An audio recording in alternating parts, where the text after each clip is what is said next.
Tell y'all like I just told my homegirl. It's sometimes when you meet a guy and you're dating him and he's unsure about you or whatever, or maybe you just got out of a relationship like her and he moves on really quickly, or you notice the conversation gets dry when you start talking about real stuff, beyond the surface level, just having fun or just having physical interactions or whatever, and it just ain't it for him. And that's okay. There's situations where a boy just don't want you. And that's not a dig at you. That's not to shame you. That's not to say something is wrong with you. The worst thing you can do is internalize that, because we're all unwanted by somebody. We're all unwanted by somebody. But for every man that don't want you, if you're a good woman, you manage the access people have to you. You're not for everybody. You're not friendly all in everybody's faces. You take care of yourself. You work hard. You earn everything that you've gotten. I promise you, for every man that don't want you, there's 1,000 more men who would worship the ground that you walk on. Straight up. For every man that don't find you attractive or whatever, there's 1,000 men that dang near drink your bath water. So it's not a bad thing. We think of this whole, if a person don't want us, like that's the only person in the world. Man, there's billions of men in this world. And like her in her situation, again, she had just got out of like a 4 or 5 month relationship. The moment she tried to introduce this man to new concepts he never had been on before, like again, legacy and real estate and starting a new business and financial freedom. Like she tried to just kind of put him onto some new stuff. Yeah, she wanted something long term, but she wasn't pressuring him. She noticed that he started to get distant. She noticed that he wasn't really rocking with her the same. And then they broke up and he seems to have moved on really quickly. And I told her, hey, that boy don't want you. But more than likely, there are a million reasons why that could be, right? With anybody. Sometimes you're on a different page. People just got different tastes, whatever. Sometimes a person don't want you and whatever you bring to the table because they can't comprehend it. And people can only comprehend from their level of perception. Y'all be mad. Y'all getting taken for granted from people that can't even comprehend or conceive what it is that you bring to the table. Then, of course, they can't appreciate it. They don't even know what they're looking at. So that's okay, though, that somebody don't want you. What's not okay is whenever you try to change their mind. But before we get too deep, we already kind of deep into it. So I want this to be just a few seconds. I want to do a mic check to make sure I'm coming in clearly. You guys can see me. If you can hear and you can see me clearly, put your city and state where you're tuning in from. If you can hear and you can see me clearly, put your city and state down here in the comments where you are tuning in from, or give me a thumbs up, a heart, something to let me know that you guys can hear and see me okay so we can continue on. And once I see that, I'll know that we are good. All right, I see him coming in. So like I just said, man, people can only appreciate what they can comprehend. And people comprehend from their level of perception or their level of familiarity. Like say, for instance, like this. If any of y'all got kids, I don't know who got kids out there, but if you got like a 7-year-old, an 8-year-old, right? You offer them 2 lunch options, a plate that has French fries and chicken nuggets, maybe some pizza rolls on it, right? That's one option. And then another plate that has filet mignon, some buttery mashed potatoes, some asparagus, something like that. You offer them those 2 choices. What do you think your 7-year-old is going to choose? The first plate with the French fries and the nuggets and pizza rolls? Or you can choose the filet mignon, the fine cuts. They're going to choose the pizza rolls. Any of y'all that got kids, y'all already know. Have been around kids, you already know. The child is going to choose the first plate. Why? Because that's a child. They're operating from their level of perception, their level of familiarity. It's definitely not that the filet mignon is not good or it's not a prime cut or that it's cheap or anything like that. And the point that I'm making here is a lot of y'all out there, again, whether you fresh out of a relationship with the dude started, getting kind of dry and distant. Now he done moved on to somebody else and he doing for them everything that you wanted, whatever. Or you're in a dating scene and this dude was just kind of half-stepping, sort of kind of didn't even want to be on the phone with you, sort of kind of didn't want to meet up with you outside of just sex or something like that. A lot of y'all out here are filet mignon, but you presenting yourself to somebody who's familiar with chicken nuggets and pizza rolls and French fries. And that's okay. Just like with the child situation, there's no shame. It's not bashing, but that's their level of perception. So if you are on a different level, that's why I talked about in another video. Men want a good woman until they get a good woman and she challenges them to be a good man or a better man. A lot of y'all don't understand what you bring is unfamiliar to a man. It's on a different level. And what comes with that is him being challenged outside of his comfort zone to rise up to something that's unfamiliar and uncomfortable. So you might be trying to put them on to try to go and travel or connect intimately beyond just sex, and try to teach them non-physical intimacy, or to have a healthy communication and conflict resolution in times of conflict. Like, you may be trying to put him on to other things. Again, breaking generational curses, leaving a legacy. You trying to do something that's unfamiliar to him. So some guys are just built for familiarity. Don't make them bad people. And this ain't all men, by the way. But the last thing you need to do as a woman who knows that you're filet mignon, who knows that you are asparagus, who knows you are a 5-star gourmet meal, like, you cannot be stressing over dudes who go out here and they choose, Hot Pockets or chicken nuggets or whatever. Like, you don't need to stress over that, boy. Like, y'all be stressing over somebody, again, who don't even want to pay on a date. And it's somebody else out here who'll get offended that you even reach for your pocketbook, who get offended that you even reach for your car to try and pay on a date. Y'all be so stressed out about somebody who just wants you for a good time, for one night or whatever. And there's somebody else out here who want to be 40 years deep into a lifetime with you. Like, matter of fact, put I down in the chat if you've ever been in a situation where you went from one guy who didn't want you, was just half-stepping, wouldn't put no energy in, and there's somebody else out there who couldn't wait, who just would do anything for the opportunity to talk to you and get close to you. Matter of fact, how many of y'all have watched that show, Love is Blind?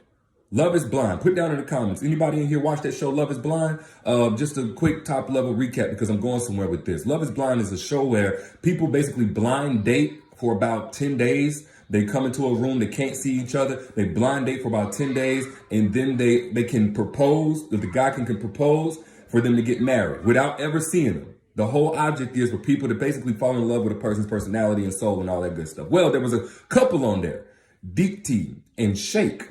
I don't know how many of y'all watched the show. I'm looking, I see some people said they watched it. Deep T and Shake. Long story short, Shake, who is the guy, he proposed, he blind dated Deep T, who was the woman, for about 10 days. Then whenever he saw her, he wasn't so impressed. And they went the whole rest of the show up until when they got to the altar, basically him expressing how unimpressed he was with Deep T. He's not feeling her. He's pushing her away. He don't like her. He's trying to clown her. He's trying to humiliate her, all of that. Right? They get to the altar. Deep T says no. She chooses herself. Everybody cool with that. This is the thing I'm getting at. They got to the reunion. All the contestants are there. It's like 14 men, 14 women or something like that. They get to the reunion. Deep T is there. Shake is there. Everybody else is there that they dated or whatever.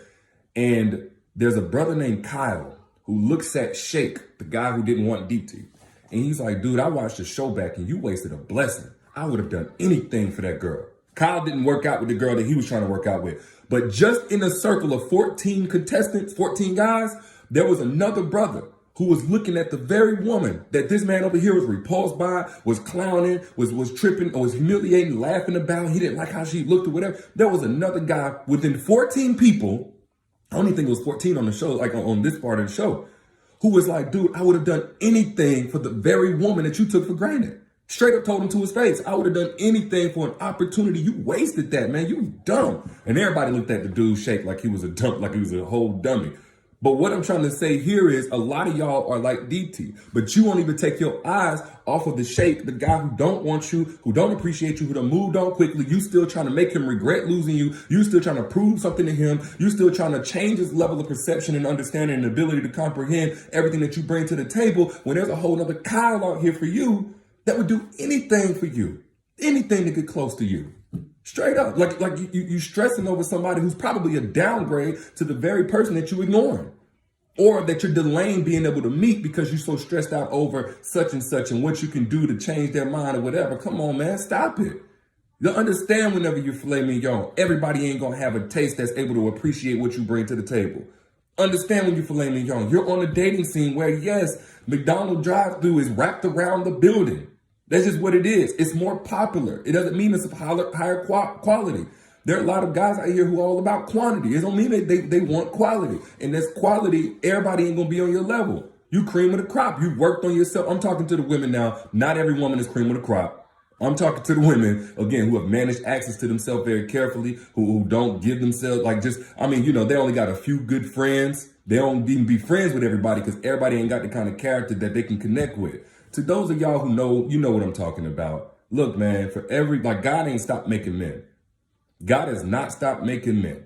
And it's okay if somebody over here don't want you. There's somebody over here that will love you, that will connect with you. And whenever you get to that person, the love that they can give you is only going to push you even higher. Like you probably at a space, if you've ever grown, you probably noticed that your exes ain't even your type no more. By the time you get to the next person, and not that they're the end all be all, because you need to heal first, but by the time you get to the next person that really deserves you, that loves you and wants to connect with you, and you receive the love that is proper, you get properly loved by that person, they're going to push you to a level where everybody that you're currently stressing over ain't even your type no more. Like that day is coming. The guy who currently is tripping on you as a blessing, he taking you for granted, he ain't even gonna be your type no more. Once you get with the man that's able to properly love you, he ain't even gonna be able to get close to you. You probably will be disgusted with him. Because when a woman is properly loved, she actually maximizes 10 times the woman that she was before. Now, I said it before, I don't care about kicking that dead horse. It's the truth. You sleep better at night. You think more clearly throughout the day. You bring a more positive version of yourself when you properly loved. Y'all know how it feels to even just get a good sex and how you show up to work and you know what I'm saying, you just you in a good place. Man, add that to being properly loved, prioritized, protected, cared for, covered in prayer. You know what I'm saying?